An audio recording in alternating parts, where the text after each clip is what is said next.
pagi. Bagaimana? Baik, sebelum perkuliahan dimulai, mungkin satu orang ada yang mau untuk memimpin doa. Ahmad aja Pak. Sudah baik, saya yang memulai doanya. Baik, sebelum kita memulai perkuliahan ini, mari kita berdoa untuk agama dan gereja kita masing-masing. Berdoa mulai. Doa selesai. Baik, terima kasih. Kita pada pagi hari ini kita akan memulai dengan mata kuliah saya di hukum jaminan. Mungkin saya sambil berdiri, nggak apa-apa ya teman-teman? Boleh. Kita rilis saja, nggak usah terlalu monoton, ya. Saya nggak terlalu suka memberikan materi itu yang terlalu monoton. Saya suka yang ceria saja, ya. Pada tema kita hari ini, saya membawa tentang bagaimana tentang objek jaminan itu, bagaimana tentang klausal hukumnya dan dasar hukumnya. Jadi teman-teman yang mungkin akan menjaminkan sebuah barangnya mengetahui bagaimana dasar hukumnya, bagaimana objeknya, dan bagaimana klausal hukumnya. Apalagi terutama teman-teman adalah seorang psikolog hukum, jadi harus mengetahui bagaimana dasar-dasar hukumnya agar tidak ada namanya cacat hukum atau terjadinya one prestasi. Nah, di layar PowerPoint yang saya buat ini, ya, pemberian hak jaminan atas helikopter terbang. Nah, perjanjian ini sebenarnya memiliki karakteristik yang unik karena objek jaminannya bukanlah aset biasa seperti tanah ataupun bangunan seperti rumah. Karena yang dijaminkan ini adalah sebuah helikopter terbang yang biasa kita untuk misal TNI ataupun dari Basarnas yang menggunakan helikopter terbang ini. Jadi ini adalah objeknya unik karena bukan yang seperti tanah atau bangunan. Kemudian perjanjian ini memiliki dasar hukumnya. Dasar hukumnya apa? Dalam perjanjian objek jaminan ini didasarkan pada peraturan perundang-undangan yang mengatur tentang jaminan seperti Undang-Undang Nomor 4 Tahun 1996 tentang hak tanggungan atas tanah beserta undang-undang yang berkaitan dengan tanah. Kemudian teman-teman juga harus mengetahui apa itu klausal hukumnya. Klausal hukum adalah dalam perjanjian ini mencakup secara jelas dan tegas mengatur hak dan kewajiban kedua belah pihak. Kemudian klausa yang perlu disertakan adalah yang pertama adalah identitas pihak-pihak yang terlibat, yaitu pemberi jaminan seperti mungkin Arif, pemberi jaminannya, yaitu pemilik helikopternya. Kemudian penerima jaminannya Iqbal, yang pihak yang diberi jaminan. Kemudian yang kedua adalah deskripsi yang jelas tentang helikopter yang menjadi objek jaminan, termasuk nomor seri, merek, tahun pembuatannya, dan kondisi fisik helikopter. Jadi perlu yang dilihat adalah yang kata-kata terakhir, yaitu kondisi fisik helikopter. Jadi kondisi fisik helikopter yang dijaminkan itu ya harus sesuai dengan fisik yang baik, yang bisa terbang, bukan hanya barang-barang rongsokan. Kemudian yang ketiga adalah hak dan kewajiban pemberi jaminan, seperti kewajiban menjaga dan merawat helikopter. Yang perlu diketahui, setelah hak dialihkan dari pemberi jaminan dan menerima jaminan, harus ada namanya hak dan kewajiban. Seperti penerima jaminan harus menjaga dan merawat helikopter dari pemberi jaminan tersebut. Kemudian hak dan kewajiban penerima jaminan. Nah, dari pemberi jaminan kemudian ke penerima jaminan. Ari memberikan jaminan helikopter tadi ke pemberi jaminan Iqbal. Kemudian termasuk hak untuk menjual helikopter. Jika pemberi jaminan uang prestasi atau tidak memenuhi prestasinya, dan kewajiban untuk memberikan ganti rugi kepada pemberi jaminan jika helikopter rusak atau hilang selama periode yang dijaminkan. Kemudian yang ketiga, kita harus mengetahui dan mencermati bagaimana potensi dari uang prestasi. Kemudian potensi uang prestasi dalam perjanjian ini terkait dengan kegagalan salah satu pihak untuk memenuhi kewajiban yang telah disepakati. Kalau bisa kita lihat dari contoh adalah di poin yang C, dan hak dan kewajiban pemberi jaminan. Jika pemberi jaminan atau penerima jaminan tidak melakukan hak dan kewajibannya, seperti tidak menjaga dan merawat helikopter helikopter rusak, helikopter hilang, itu adalah potensi dari prestasi yang telah disepakati bahwa itu adalah melanggar dari kesepakatan atau perjanjian yang ada. Nah, kemudian kekurangannya, yang pertama adalah peningkatan aset. Salah satu kekurangan dari perjanjian ini adalah bahwa helikopter menjadi terikat dan tidak dapat digunakan secara bebas oleh pemiliknya selama jaminan tersebut masih berlaku. Nah, kemudian dari contoh ini adalah semisal Iqbal selaku penerima jaminan, si Nabawi ingin meminjam helikopter Iqbal, padahal itu tidak bisa. Karena apa? Karena masih statusnya yang dijaminkan adalah milik dari saudara Ari selaku pemberi jaminan tersebut, selalu pemilik sah dari helikopter tersebut.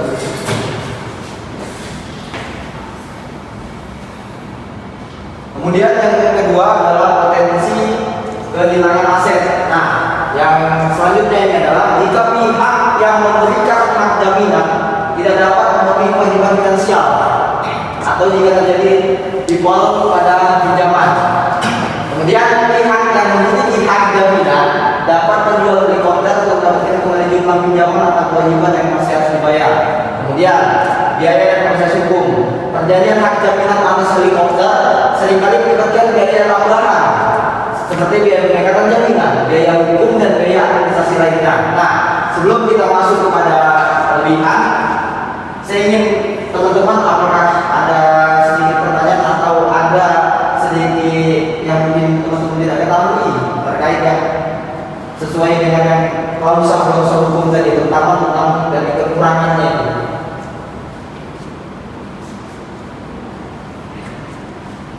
Sebelum kita masuk kepada kelebihan, jadi teman-teman bisa mengetahui bahwasanya ini adalah sesuai yang dari slide pertama adalah yang dijaminkan ini bukan tanah atau bangunan seperti yang biasa-biasa kita lihat, seperti di bank kan banyak rumah yang dijaminkan. Di dalam hal ini adalah yang saya masukkan ke dalam PowerPoint PPT saya cukup unik yang saya mau. Jadi teman-teman bisa mengetahui bahwasanya bukan hanya dua objek itu aja yang menjadi objek jaminan, masih banyak, terutama dari helikopter ini. Nah, kemudian kita lanjut kepada kelebihan. Kemudahan yang pertama, kemudahan akses keuangan. Salah satu kelebihan perjanjian ini adalah memberikan akses yang lebih mudah ke sumber pendanaan tambahan bagi pemilik helikopter. Kemudian yang kedua, bunga pinjaman yang lebih rendah. Memiliki hak jaminan atas aset berharga seperti helikopter dapat memberikan kepercayaan lebih kepada pemberi pinjaman. Kemudian yang ketiga, fleksibilitas dan negosiasi. Perjanjian hak jaminan dapat bernegosiasi sesuai kebutuhan pihak-pihak yang terlibat. Nah, dalam hal ini pemilik helikopter dapat bernegosiasi mengenai syarat-syarat perjanjian, termasuk durasi dari waktunya, dari jumlah pinjaman yang bunga dan kondisi lainnya. Ini yang dapat disesuaikan dengan situasi dan kebutuhan yang terlibat antara pemberi jaminan dan penerima jaminan.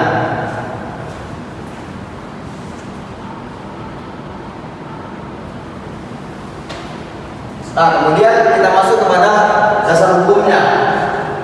Yang pertama, dasar hukum yang berdasarkan perjanjian ini adalah pasal 1131 KUH Perdata, yaitu mengatur tentang kitab undang-undang hukum perdata yang menyebutkan bahwa jaminan dapat diberikan dalam bentuk benda-benda tertentu. Contohnya seperti helikopter tadi adalah benda-benda tertentu. Kemudian klausul hukumnya, yang pertama, objek jaminan. Para pihak setuju bahwa objek jaminan dalam perjanjian ini adalah barang berhantu yang didefinisikan sebagai benda yang diyakini memiliki kekuatan supranatural dan mungkin memiliki efek negatif atau ancaman pada pihak yang tidak berhati-hati. Kemudian hak dan kewajiban. Perjanjian ini mengatur hak dan kewajiban masing-masing pihak terkait penggunaan, pemeliharaan, dan pemindahan barang berhantu.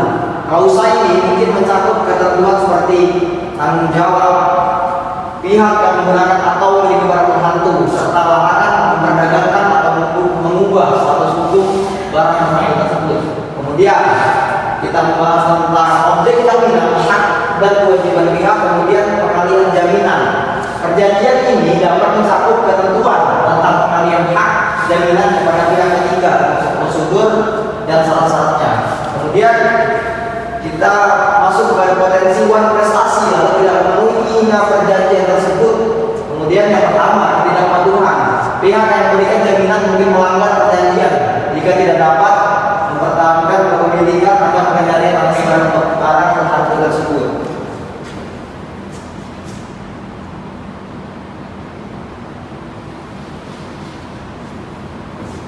Nah, saya terlalu banyak berbicara, mungkin saya mau satu orang saja membacakan apa yang ada di PPT di depan ini. Mungkin ada yang mau membacakan, jadi kita sama-sama tahu, kita sama-sama membaca, jadi tidak ada yang asik sendiri tentang main HP atau tidur, ya. Jadi kita sama-sama tahu, jadi kita pulang dari kelas ini kita mendapatkan ilmu, ya. Baik Pak. Mungkin ada yang mau membacakan?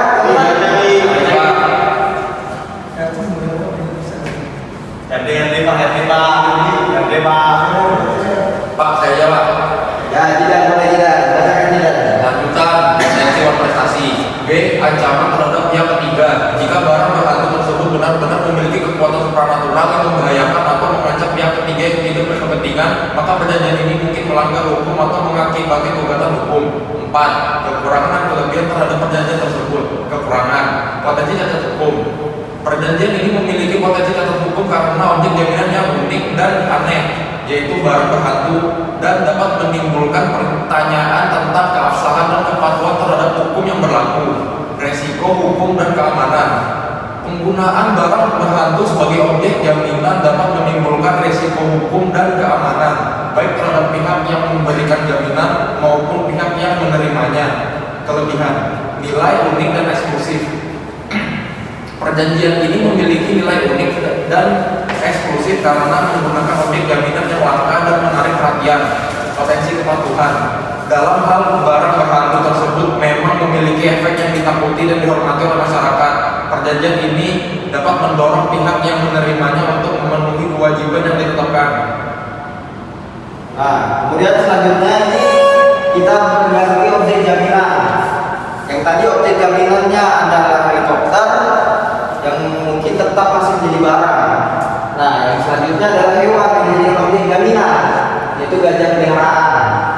Ini kalau teman-teman melihat ini cukup asing, apalagi yang dijaminkan misal ke bank, ya kan? Yang dijaminkan ke bank justru silakan. Nah, kita lanjut. Kemudian yang pertama dasar hukumnya dari perjanjian jaminan gajah peliharaan. Perjanjian ini didasarkan pada pasal 130 Kitab Undang-Undang Hukum Perdata yang menyatakan bahwa suatu perjanjian sah jika memenuhi unsur-unsur yang diperlukan, yaitu kesepakatan para pihak, hal tertentu yang jadi objek perjanjiannya, dan akibat hukum yang diinginkan oleh para pihak. Nah, kemudian kita lihat klausul-klausul hukumnya. Yang pertama objek jaminannya. Apa yang dijaminkan? Yang dijaminkan adalah gajah. Artinya ini adalah setuju bahwa objek jaminan dalam perjanjian adalah seekor gajah peliharaan.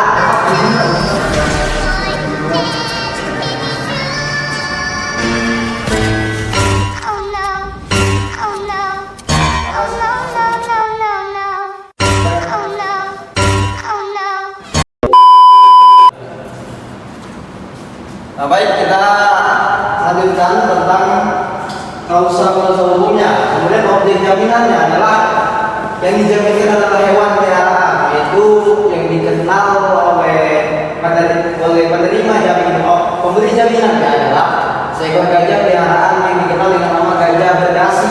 Gajah tersebut merupakan properti pihak pertama yang dijadikan jaminan untuk melindungi tagihan piutang pihak kedua.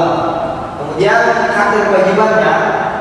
Pihak pertama harus menjaga kesehatan dan keberadaan gajah peliharaan dengan baik, seperti memberi makan atau menyiapkan kandangnya dengan kandang yang terbaik, karena sesuai yang dijaminkan adalah gajahnya adalah gajah sehat. Kemudian diberikan kepada penerima jaminannya, begitu juga hak dan kewajiban penerima jaminannya adalah untuk melindungi gajah tersebut sesuai dengan perjanjian yang mereka lakukan antara penerima jaminan dan pemberi jaminan.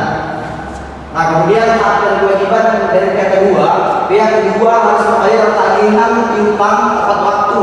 Jika pihak kedua prestasi atau tidak memenuhi perjanjian tersebut, maka pihak pertama berhak mengambil alih kepemilikan gajah peliharaan sebagai penyelesaian piutang tersebut.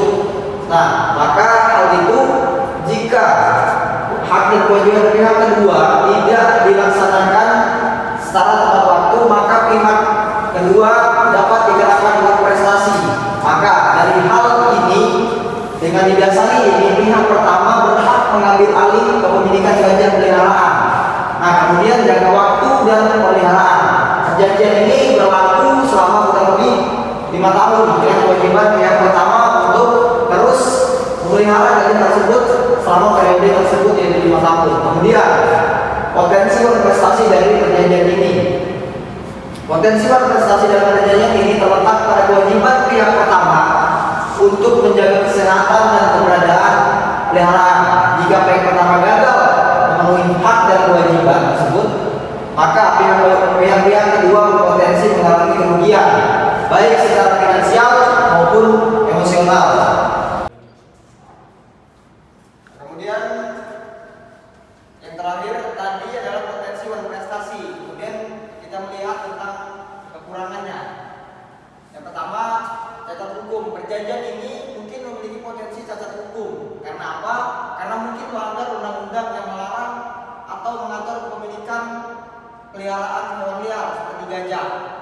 Karena kita ketahui gajah adalah peliharaan yang dilindungi atau satwa yang dilindungi.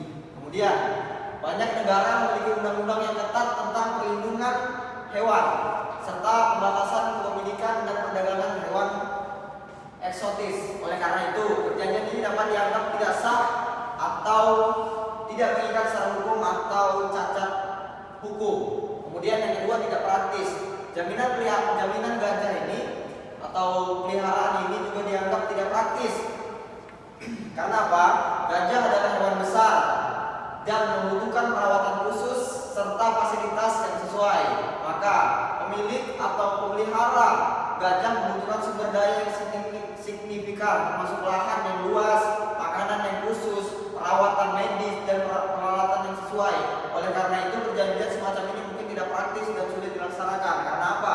Yang pertama adalah biaya yang cukup besar yang dikeluarkan oleh pemilik dari gajah tersebut.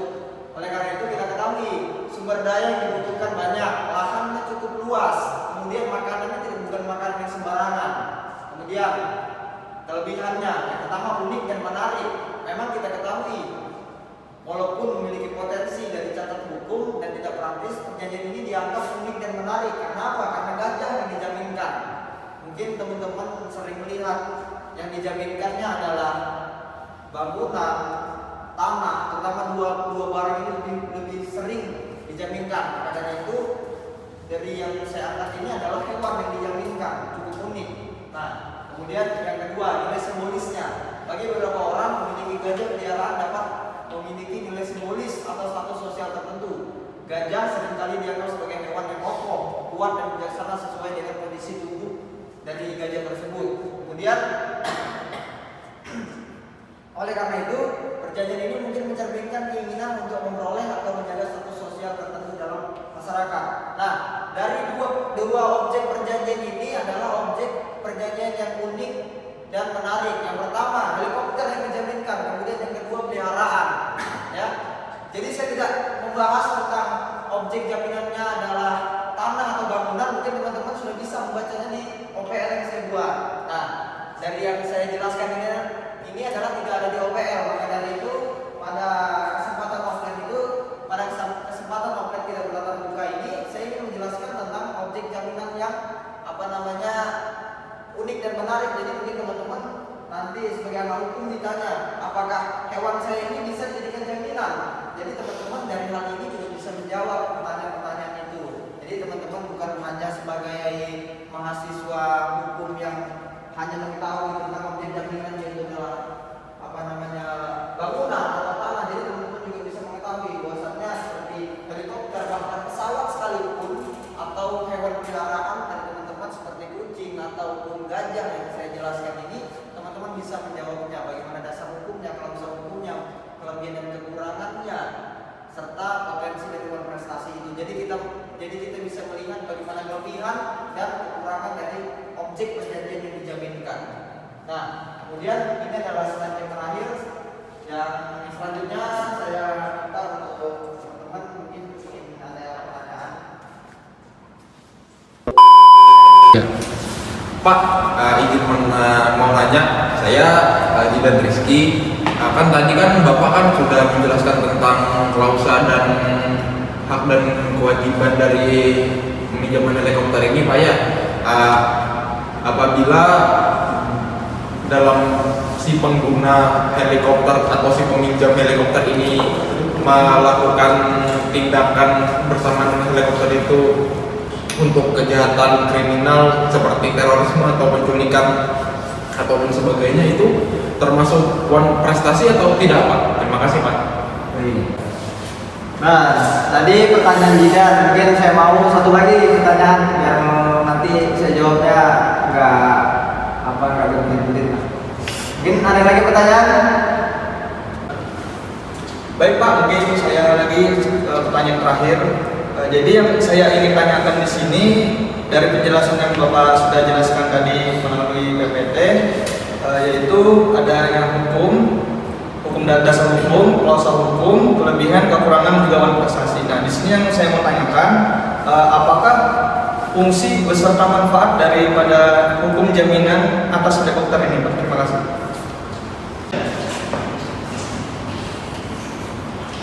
Baik, saya akan jawab pertanyaan Jidan dan Iqbal. Saya apresiasi pertanyaannya cukup menarik dan bisa menambah wawasan bagi teman-teman.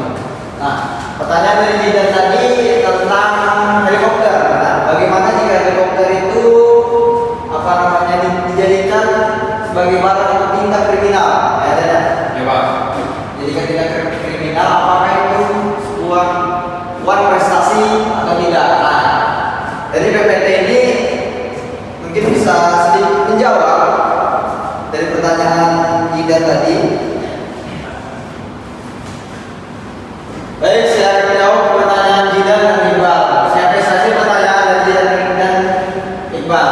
Nah, yang saya menjawab dari pertanyaan pertama dulu, dari pertanyaannya Jidan. Yang ditanyakan Jidan adalah helikopter itu dijadikan sebuah barang tindak kriminal, apakah itu sebuah uang prestasi? Nah, jawabannya adalah kita melihat potensi uang prestasinya. Potensi uang prestasi dalam hal itu adalah perjanjian yang disepakati antara pemberi jaminan dan penerima jaminan. Nah, di sisi lain kita lihat juga ya, pengikatan aset ini. Salah satu kekurangan dari perjanjian itu adalah bahwa helikopter menjadi terikat dan tidak dapat dipakai atau digunakan secara bebas oleh pemiliknya. Ya, jadi hal tersebut termasuk uang prestasi, apalagi jika barang tersebut yang dijaminkan dijadikan sebuah barang tindak kriminal. Ya, jadi pemberi jaminan dan penerima jaminan memiliki hak dan kewajiban. Oleh karena itu juga penerima jaminan tidak sewenang-wenangnya untuk memberikan pinjaman. Mungkin hanya saudara yang meminjam, seperti Herdi meminjam helikopter kepada helikopternya Jidan. Jidan adalah selaku penerima jaminan. Bahwasanya pemberi jaminan itu adalah Ari, pemilik sah dari helikopter tersebut. Mungkin karena Jidan merasa dirinya adalah pemilik sementara dan Herdi adalah saudara, maka diberikan. Padahal di Herdi jaminan tersebut dijadikan tindak kriminal yang tidak diketahui oleh Jidan. Nah, makanya itu pengikatan aset ini perlu. Hak dan kewajiban dari Ari dan Jidan perlu disepakati. Bahwasanya jika Jidan melanggar tersebut, Ari berhak untuk menarik aset helikopter tersebut dan piutang tersebut menjadi batal. Ya. Kemudian yang kedua, pertanyaan dari Iqbal. Baik, dari pertanyaan yang kedua, dari pertanyaannya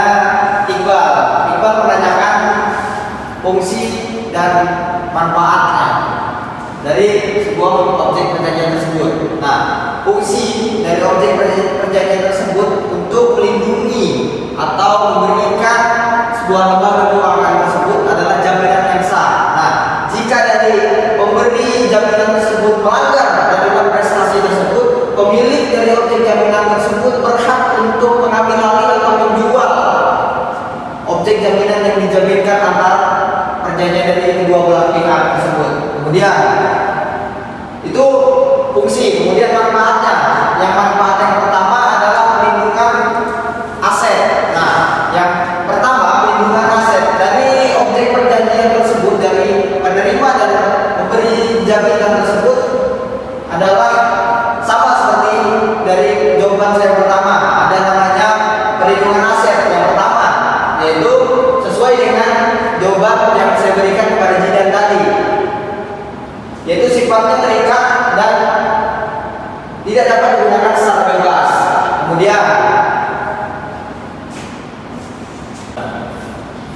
Kemudian tadi yang pertama adanya pengingatan aset. Kemudian yang kedua adalah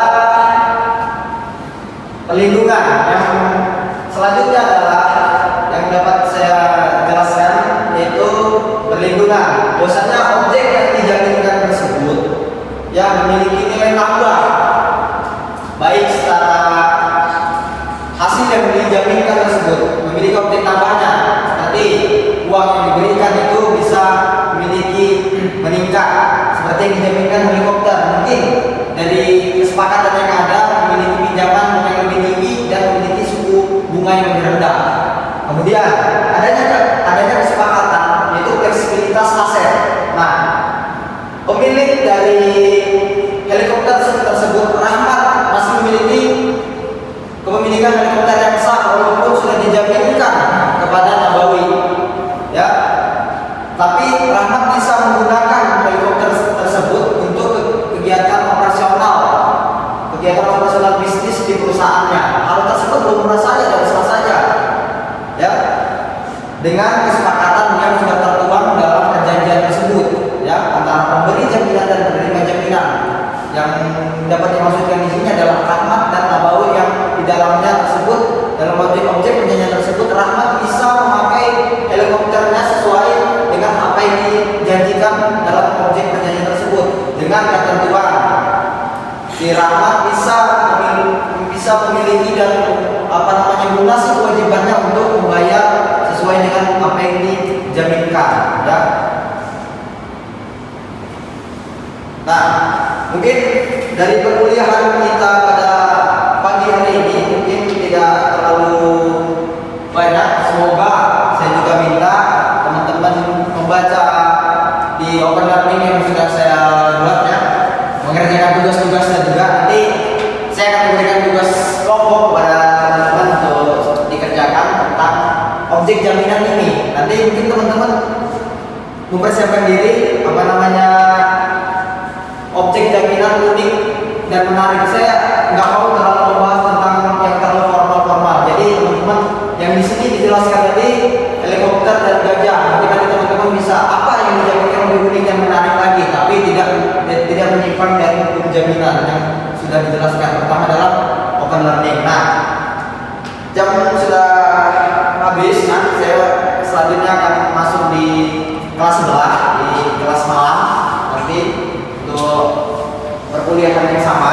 Nah, jadi mungkin kita akhiri. Nanti kita apa lagi ada kegiatan Minggu depan, Pak. minggu depan. Hari Jumat juga.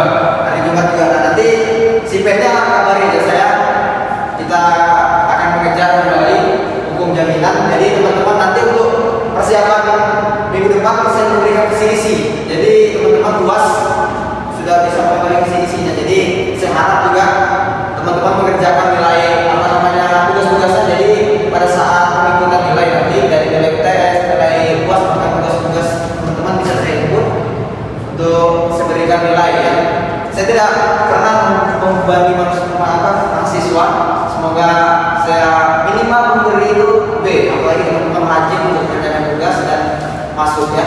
Jadi terutama yang tidak pernah masuk, ya, maaf saja saya berikan tidak lulus pada mata kuliah saya. Saya hargai teman-teman yang berangkat dari rumah ke kampus untuk melaksanakan kewajibannya sebagai seorang mahasiswa. Mungkin itu saja yang dapat saya sampaikan. Kurang lebihnya saya mohon maaf.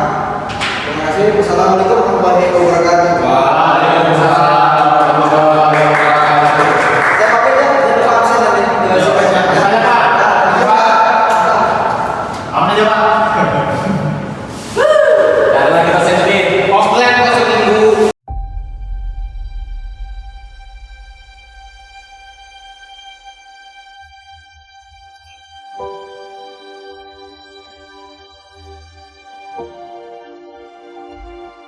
Baik, sebelum kita memulai, saya minta satu orang untuk membacakan doa supaya.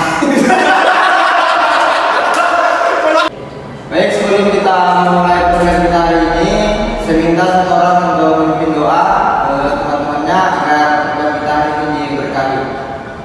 Mungkin Jidat bisa mulai kuliah.